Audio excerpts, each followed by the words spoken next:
well, and so we're really happy for them, and congratulations to the Tweetons. Today, I am really honored to be able to finish what I started this year.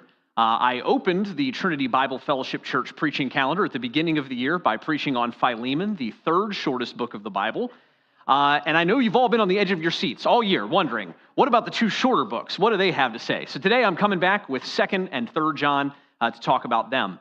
I'm going to attempt to do two things today that I have never before seen done in a church on a Sunday morning.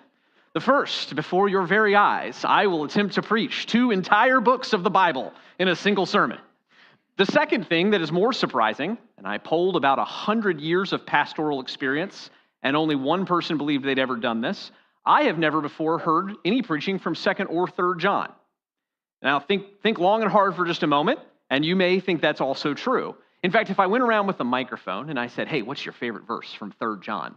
You might hesitate for a second and say, I don't know. Now, why is that? Well, 2nd and 3rd John, I've come to think, are a little bit like the storage closets in the church. Everybody knows where they are. They're small. You assume they hold something important, but you really never go in there unless somebody specifically asks you to, okay? And I wondered, why do we sort of neglect two entire books of the New Testament? I think there are 4 pretty quick reasons. One, they're overshadowed by their big brother. 1st John's got a lot to say, and so we spend a lot of time there, and we think about it there.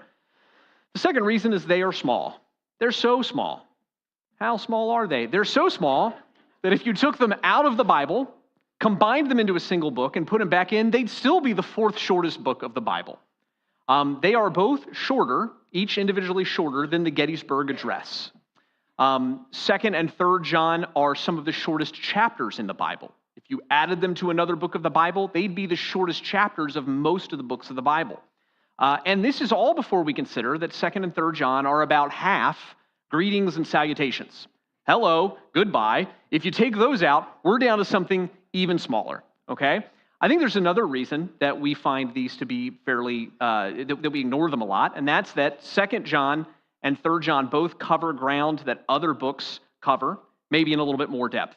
They're quick hits on a lot of things you could find a lot more detail on somewhere else. As we'll see in a moment, 2nd John is repetitive to some extent of 1st John chapter 2.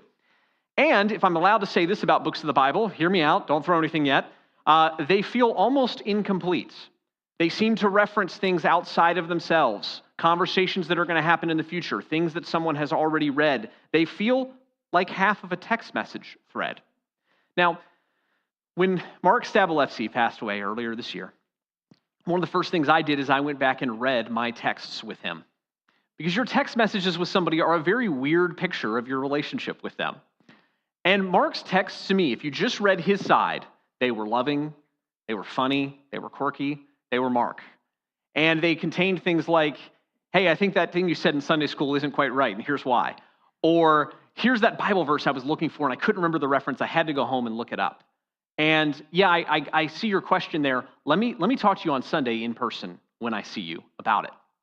2nd and 3rd John are a little hard to gather because, along with Philemon, these 3 books are unique in the New Testament.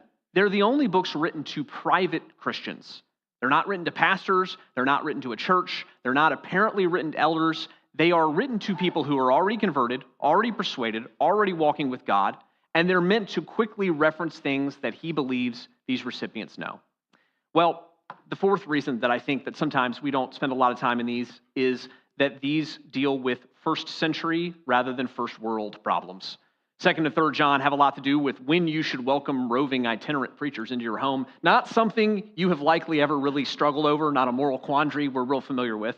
But of course, all Scripture is God-breathed, and all of it is effective for us to understand something. God, in his wisdom, put these in here for a reason. So today, I want to try to run through these and see what we can learn from 2nd and 3rd John. Both of them begin with the same words, the elder. The elder. If any of our elders got up here and said, hi, I'm the elder, we'd say, okay, Pastor Jerry, calm down, right? We'd say, wait a second, hold on. So think about what kind of authority it takes for John to say the elder. John is apparently the man who truly needs no introduction.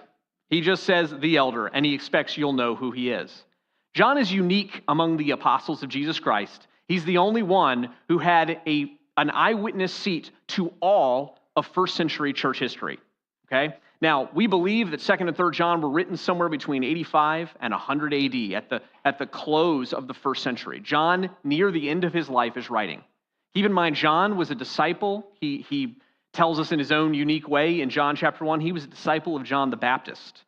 Before Jesus appears on the scene, John was out traveling with the last of the Old Testament prophets. Like a comic book character ripped from the wrong universe and put into a different one, John the Baptist shows up saying the Messiah is about to come. We need to bathe ourselves and wash ourselves to prepare. John the Baptist was preparing John's heart for Jesus, to be a disciple of Jesus before he ever appeared. And then when he says, look, the Lamb of God who takes away the sin of the world, it's John who goes out with his brother and they follow him. And then, as Pastor Dan talked last week, it's Peter, James, and John who have this close relationship amongst the disciples with Jesus. They're there on the Mount of Transfiguration. They're there in the Garden of Gethsemane. They're at all of the important moments of Jesus' ministry. And John is the only disciple who makes it to the cross to watch Jesus die. He's the first of the disciples to rush to the tomb and look inside when he hears that it's empty. And now, John has had the dubious privilege of watching all of his friends, all the other disciples, lose their lives in martyrdom for Christ. And at this point, history tells us, if it's to be believed, there's strong tradition that they've tried to kill John a few times. John can say in the words of Elijah, I'm the only one left, and they're trying to kill me too. He is the elder. And so he writes from a unique and powerful perspective, embodying all of that personal experience with Jesus. The elder to the elect lady and her children. Now, 2 John is unique in the Bible and unique in the New Testament, I should say. It's the only New Testament book that has no proper names other than Jesus. The elder to the elect lady and her children. We don't know who the elect lady is. Some have suggested this is written at a time of persecution, that John didn't want to have this letter intercepted and give the name of another believer. That's possible.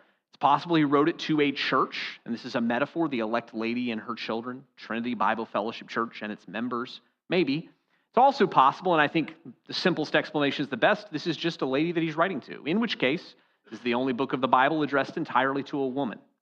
He writes to the elect lady and her children, whom I love in truth, and not only I, but also all who know the truth, because of the truth that will be with us forever. Grace, mercy, and peace will be with us in truth and love. You're getting the hint here a little bit. He's writing about truth. He is worried about people wandering from the truth. And I've got to imagine that John, by this time in his life, had to be frustrated. He had to be tired. He had to feel like a guy walking through a swamp, smacking mosquitoes off of him. At this point, John is writing against the background of many heresies. He's getting old, and he's probably wondering, will the next generation of the church survive without the eyewitness of the last apostle? He writes to her and he says, I want you to know the thing that keeps us strong is truth. I love you in truth. I love you along with all those who know the truth. I love you because of the truth. It's truth that enables love. Now, this is where I feel like these are almost like text messages. Reading between the lines, you can sense that this lady is a loving person. And he's writing to let her know our love, though, is enabled by truth. Love doesn't mean anything without truth. You want to love the people in your life, your church, your family, your community. The way you do it is by walking in truth. I love you because of the truth that abides in us and will be with us forever. Grace, mercy, and peace will be with us, he promises. Most of the New Testament letters begin with a prayer that they be with us. John says, I know from personal experience, grace, mercy, and peace, I can tell you, they will be with us no matter what we go through. Now notice who they're from God the Father, and this is a phrase we don't see anywhere else in the Bible, from Jesus Christ, the Father's Son. Seems oddly written, from God the Father and Jesus Christ, the Father's Son. You've heard this expression? I am my Father's Son, meaning I can explain all my weird quirks, just look at my dad, okay? John is writing lovingly to somebody who's already converted and persuaded and reminding her the things that are weird about Jesus are weird because he's just like his Father. The things that are beautiful about Jesus are beautiful because he's just like his Father. Why would John take time to remind us of this? Well, one of the characteristics of the Gnostic heresy that was becoming dominant in the last part of the first century was people saying, well, God the Father was this mean, nasty, whatever, and Jesus was the loving one who came to kind of keep us away from the Father. And John, continually in his letters, he beats this down. He keeps reminding us our fellowship is with the Father and with his Son, Jesus Christ. If you have the Father, you have the Son. He says you cannot split the atom. Okay, the Trinity is not a buffet where you get to go in and pick which one you like and decide which sides you want to accompany it. If you want the Son, you got to have the Father. If you want the Father, you got to have the Son. He is his Father's Son. He's just like him. He says these will be with us in truth and love, because truth and love are the soil out of which all of the other characteristics of Christian doctrine grow. He goes on to say, I rejoiced greatly to find some of your children walking in the truth. It sounds almost like he's suggesting some of them are not walking in the truth, but more likely because he's writing to the lady and her children, and he's saying, I found some of your children walking in the truth. He's just met some of her kids, adult kids somewhere, and writing back and saying to the rest of them, I want you to know I was delighted to find some of your kids walking in the truth. And now, he says, I ask you, dear lady, not as though I were writing you a new commandment, but one which we have had from the beginning, that we love one another. And this is love, that we walk according to his commandments. This is the commandment, just as you heard from the beginning, that you should walk in it. And I think this is sometimes where we get a little lost, because John writes in an almost circular fashion. It's a little bit confusing for us in a Western mindset. And this is something that he's already said in 1 John 2 in more depth.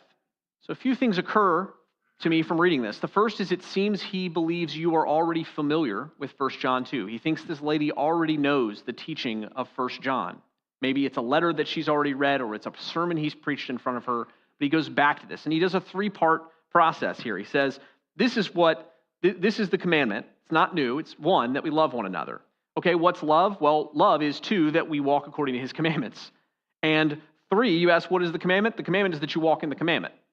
John is intentionally tying together, almost humorously, these three things and saying they cannot be separated. Do not buy it when anybody comes to you and says, well, I don't want to speak the truth to that person because it might not be loving. Don't buy it if somebody says, well, I don't know, that doesn't seem like a kind thing to do, to reject someone over Christian doctrine. And he says, there is no such thing as loving untruth. There is no such thing as truthful unlovingness. They are absolutely intertwined in a way that they cannot be separated. And just as the Trinity can't be pulled apart, so truth and love are united. And then he says, verse 7, for many deceivers. Now, this is all one verse. Everything we just read is all one sentence. All this about the commandment and the love, these being united. The reason we have to follow this is because many deceivers, like cockroaches, have gone out into the world. You flip the light of the truth on and they go scurrying. Those who do not confess the coming of Jesus Christ in the flesh. Such a one is the deceiver and the Antichrist.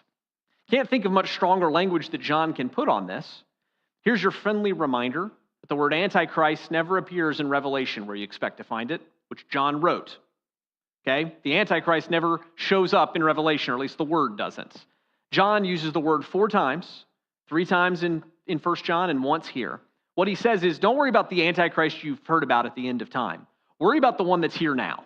And that's anybody running around claiming that they are a Christian teacher, but who denies the coming of Jesus Christ in the flesh.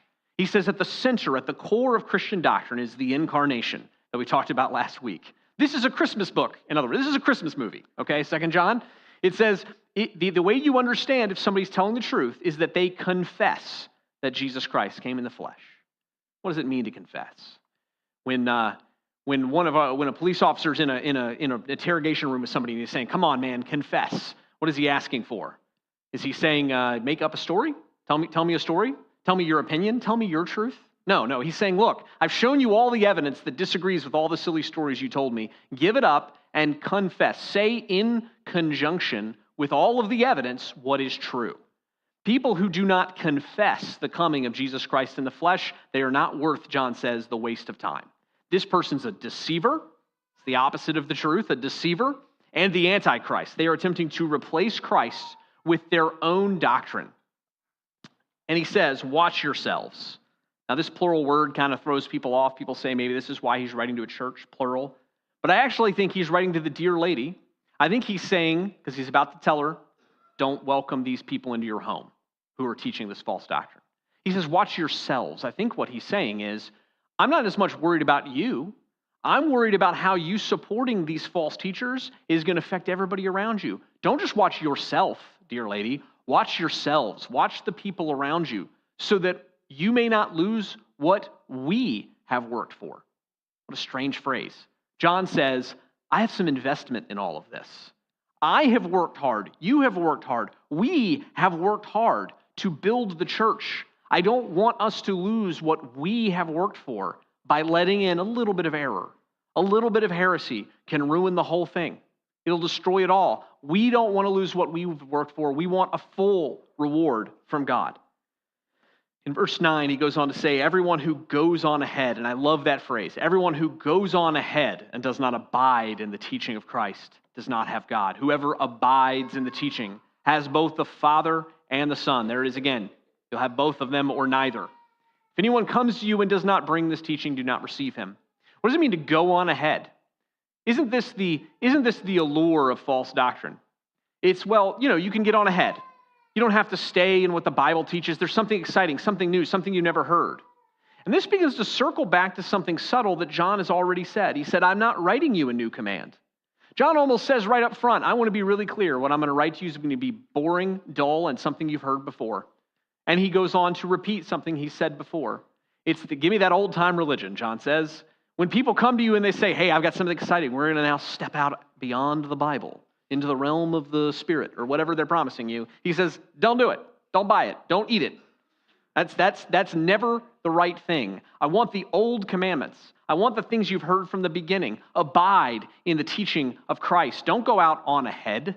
There's nothing to get ahead to. You abide in the teaching. You stay here. You dwell here. People sometimes say about church, I don't know if I need to go to church. I've heard it all before. Great. Abide. It's not just about learning something new. Now, look, I hope that today I'll say something about 2nd or 3rd John that you've never heard or thought of before. I hope so. But it'll be new to you, not new to the church. It won't be some new doctrine. I don't hope to innovate anything today.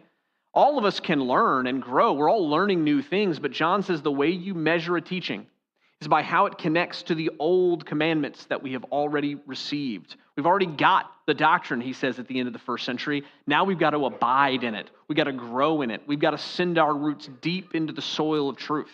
That's what we should be trying to do from here. Here he says, if anyone comes to you and does not bring this teaching, what teaching? Well, we can work our way backward. It says, whoever abides in the teaching. Well, what teaching? Before that, you see the teaching of Christ, right? The teaching we're talking about is the teaching of Christ, and that's the command you've had from the beginning. It's all one thing running through this, and that is the coming of Jesus Christ in the flesh. Christ, God being made man at the cross, that's where heaven meets earth. That's where all of this comes together, is in the human that Jesus was and what he did for us on the cross. He says in verse 10, if anyone comes to you and does not bring this teaching, do not receive him into your house. And do not give him any greeting. For whoever greets him takes part in his wicked works. Now, this command of the Bible, this command of God, never makes it onto the cool commands of God posters, right? It's not like, do unto others as you would have them do unto you. Love one another.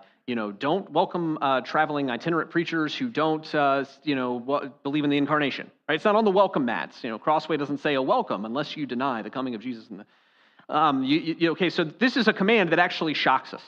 And I think it actually gets worse upon further inspection. Because in the ancient world, if you were traveling, let's say from, Ephesus to Illyricum or whatever, if you're traveling across the known world of the Mediterranean at the time, there weren't hotels. There weren't places to stay.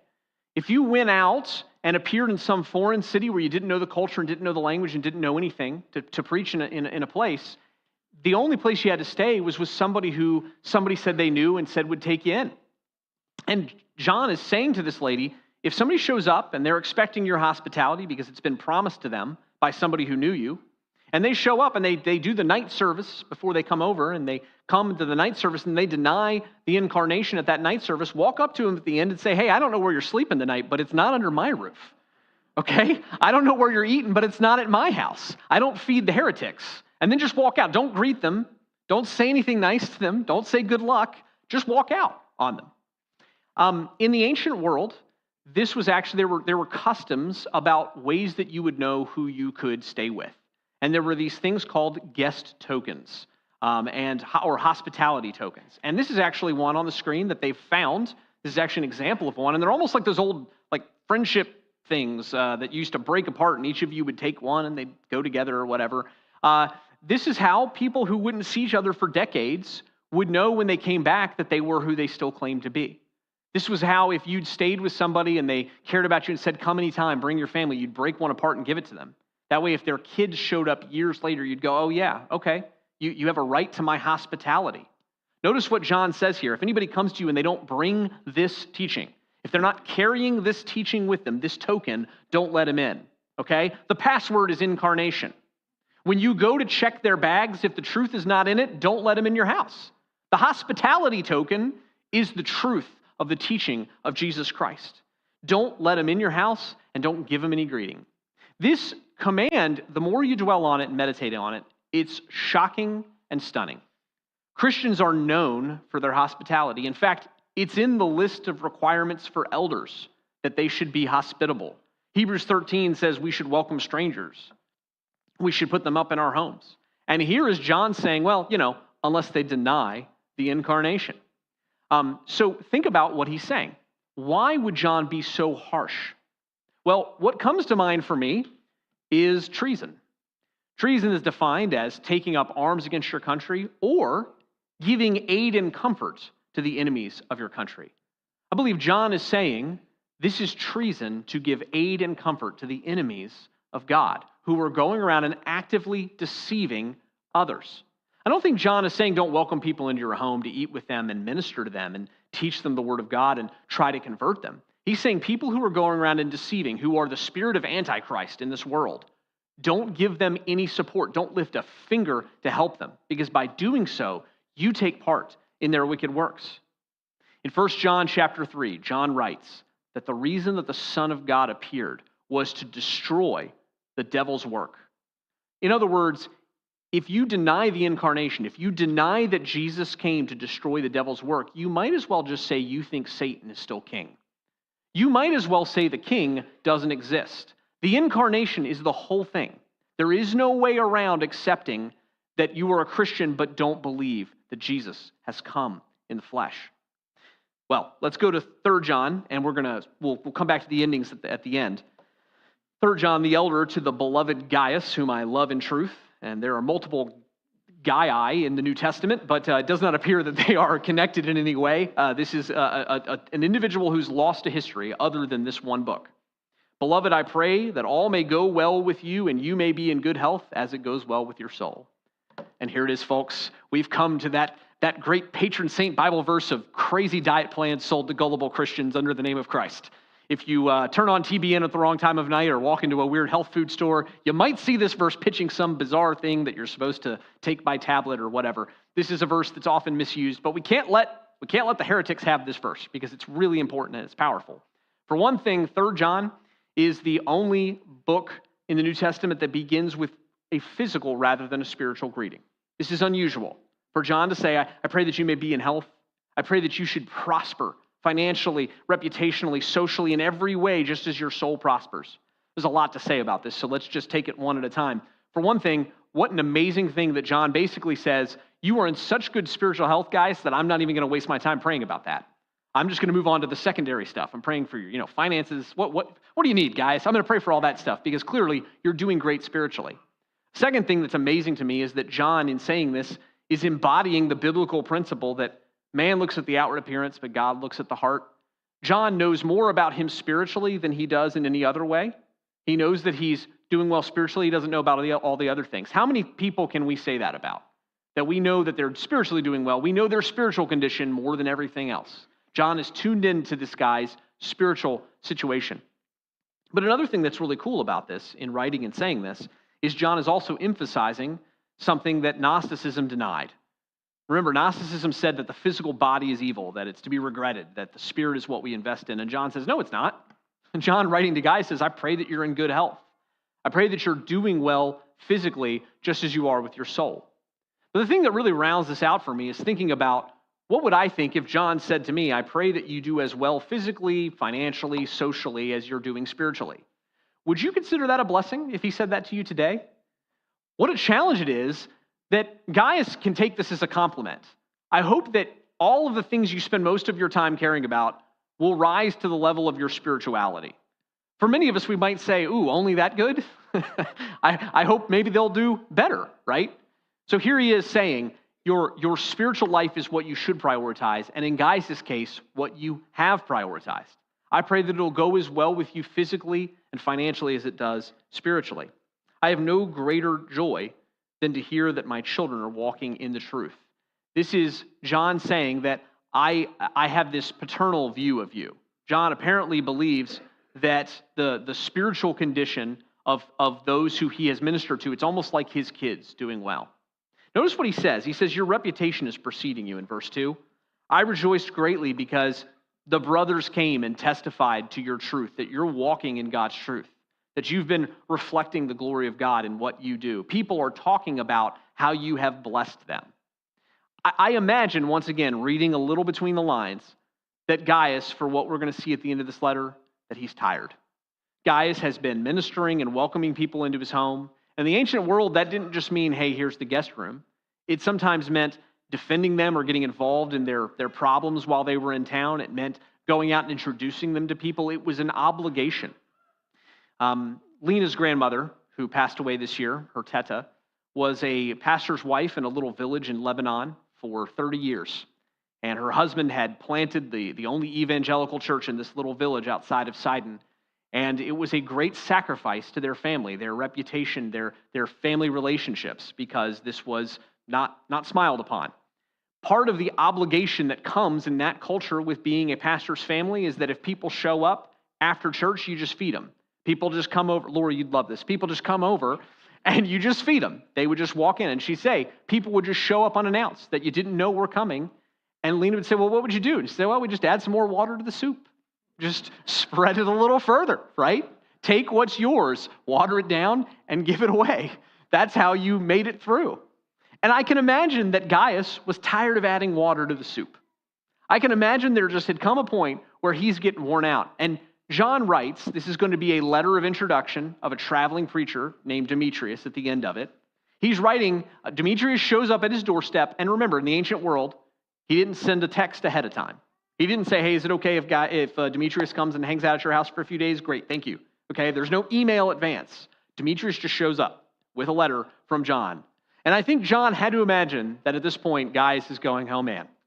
And he opens up the letter, and John begins with, I hope you're doing great. Physically, financially, because it's obvious you're doing great, spiritually. And I want you to know that everybody who comes away from you talks about what a blessing you were to them. What high praise coming from an apostle.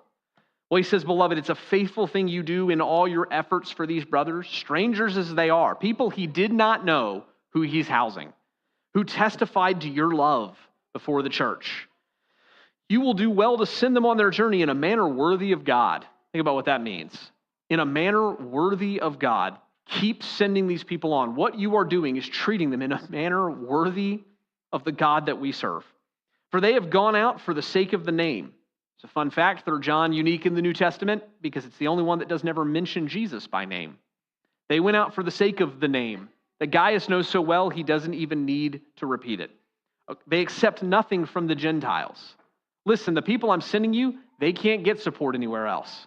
If they come to the church and they're rejected, there is nobody else who's going to care for them. These are people who are flying in the face of what the culture teaches. They are carrying the burden of truth. We can't expect the pagans to pay their way. We can't expect the heretics to put them up in their homes. So it's us or nobody. Therefore, in verse 8, we ought to support people like these, that we may be fellow workers for the truth. You see how 2nd and 3rd John, I felt we had to preach them together because they're two sides of the same coin. Don't feed the heretics, but do welcome all of those who bring the teaching of Christ. He says we ought to help them. It's not optional. They're either bringing the teaching or they're not. And if they are bringing the teaching, we should do everything in our power to welcome them, to speed them on their way, to take care of them. And if we do that, the same reason we don't greet heretics, we don't greet the heretics because we don't want to bless them, we don't want to take part in their wicked works. We do greet those who carry the teaching of Christ so that we can be fellow workers in the truth. You want a piece of what they're doing? Welcome them. You know, I think this way about missionaries. And for us in the 21st century, this is more the way it is. It's maybe a little bit less about welcoming people in our homes and more about saying, do you like what Jordan Eister is doing on college campuses? Do you ever look at somebody who's really doing something great, ministering to people, witnessing to kids, teaching them the Bible, growing people in their faith, and you look at it and you go, that's cool. You want a piece of that? Support it. That's how we do it. Do you like what Victory Valley is doing? How they're teaching kids the gospel, how they're teaching kids the Bible? It's pretty easy. You can have a piece of it, support it. You know, people buy stock in this country because they want the returns of what that company is doing. Wow, that company's really growing. I want shares in that. I want to share in how they're growing and exploding. The same thing should be true in ministry. We should be investing financially into things that we want a piece of. I want to take credit for what that person is doing. I want to take credit for how they're living their life for the gospel. I have written something to the church. I love this little phrase because it almost sounds like saying, I've written a little something, just a little something. I've written a little something, the apostle says, to the church. Probably not one of his other letters here. Probably a prior letter of welcome. I wrote a letter of welcome to the church, but Diotrephes. Everybody say Diotrephes. Oh, that guy. Diotrephes. I was asked how to sign this earlier, and I don't have a clue. She didn't really ask me. Who likes to put himself first. There are 6 things we know about Diotrephes, but notice the first one. Diotrephes, he likes to put himself first. Pastor Jerry, you ever see this in traffic? People who like to put themselves first. Diotrephes likes to put himself first. He does not acknowledge our authority. He's talking wicked nonsense about us. He refuses to welcome the brothers. He stops those who want to welcome the brothers. He puts them out of the church. Worse than not wanting to do good himself, he interferes with those who do want to do good. And it's all rooted in the fact that Diotrephes wants to put himself first. Do you see the similarity, though, to 2 John? He wants to go out on ahead. Diotrephes is one of these people who says, it's about me. It's me. It has to be mine. Some of the greatest mistakes we ever make in the Christian life come out of our need for personal significance. It needs to be my ministry. It needs to be my thing that I'm involved in. You know, they don't talk about it enough on Sunday morning. The church doesn't support it enough. How many times have you ever heard somebody say, you know, churches don't talk enough about this? Somebody says. Pastors aren't supportive enough of fill in the blank. We hear a lot of people who want to be first. We hear a lot of people who are upset that anybody's paying attention to anything else. I'll tell you, one guy told me, nobody's doing the kind of missions we're doing, he told me once. You got to be first. That's your first sign that something's going wrong. People who go out on ahead, who think they don't need the church, who think that the church is optional. I don't know, I don't really need the church. I've gone out on ahead of that. I need to be first. Diotrephes loves to be first. It's interesting that John never attributes to this guy a leadership position. He doesn't call him a bishop or an elder. He just talks about a guy who apparently has sort of usurped authority because he's not only not doing the things that Gaius is doing, he's trying to kick people out of the church who are. And this might explain to us why John writes a lengthy letter like this encouraging Gaius. Shortest book of the Bible, but lengthy in the sense that it's a lot more than just saying, hey, Demetrius is a good dude. You can welcome him. He says, I want to encourage you, probably because Gaius is pushing back on the pushback that Diotrephes gives. You can almost sense the conflict. In your church, it sounds like he's saying, Diotrephes pushes people out who do what you're doing. And Gaius is standing up to him with all of his worldly wealth, with all of his position, with all of his influence. He's saying, no, I will keep welcoming people who teach the truth. And John is saying, keep up the great work. Diotrephes likes to be first. He's talking wicked nonsense. But if I come, John is at the age now where he has to say if I come, I will bring up what he's doing. I'm with you, he says. He rejects our authority. John brings Gaius into this. He says, you're not just speaking for yourself when you stand up against Diotrephes. You're speaking for the apostles. You're speaking for the church. You're the one who's doing the right thing. And don't worry about it. God is not confused about who's right and who's wrong. He refuses to welcome the brothers. That shouldn't stop you, he's saying. In verse 11, he says, beloved, do not imitate evil, but imitate good. Keep adding water to the soup, he says. Don't imitate the evil things that you see others doing. Don't be like Diotrephes. Don't be like that guy. Have people be like you. Imitate what is good and set an example for others. Whoever does good is from God. Whoever does evil has not seen God. Now, this is a very John thing to say. He talks a lot about those who have seen God and those who have not seen God. He emphasizes here it's pretty easy to know when somebody hasn't really seen a picture of Christ. When you see Christ, you want to be more like him. I think it's really powerful that he talks about wanting to be first because John went through his own bout of wanting to be first. You may remember it was John, his brother, who went to Jesus and said, hey, when you're in your kingdom, which of us sits at your right and which at your left, right? And Jesus says, you idiots. That's not how this works. The sons of thunder, Jesus called them, because they were sort of always a little bit full of it. Okay, remember, it was James and John who went to Jesus and said, hey, that city that doesn't want to welcome us, you want us to call down fire and destroy them? And Jesus says, no, that's not what I want you to do. And also, if I need to call down a fire on anybody, I won't be needing your help, I imagine. James and John, though, wanted to be first. They wanted to be something. It was a lifetime of walking with Jesus that taught him not to need to be first. Think about the teachings of his first teacher, John the Baptist, who said, now I must decrease while he increases. It's John the Baptist who said, oh, other people are leaving me and following him. Good. That's the whole idea. John at this point sort of just knows. He says, Diotrephes needs to be first. But when you've walked with God as long as I have, you know that there's really not much in that. Don't imitate what is evil, imitate what is good, because those who do what is evil have not seen God. When you've seen a picture of Jesus, you don't need to be first anymore. When you've seen Jesus wash your own dirty, disgusting feet, it's hard to keep wanting to be first. Demetrius has received a good testimony from everyone and from the truth itself. What a statement. The guy you're going to be hosting in your home, he has actually got a good reputation, not just with other believers, but with the truth himself, with God, I think. Demetrius has earned a reputation with the truth. Just something to dwell on.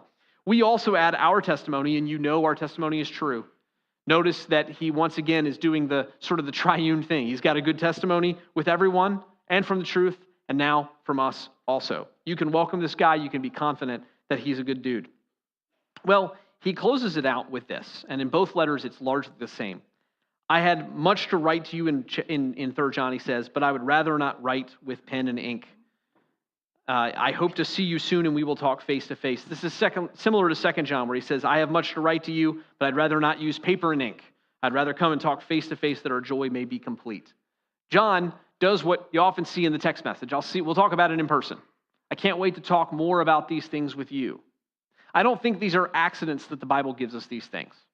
We shouldn't sit here with regret and say, boy, I wish he'd written a longer letter. I'd love to know what they talked about when they got together.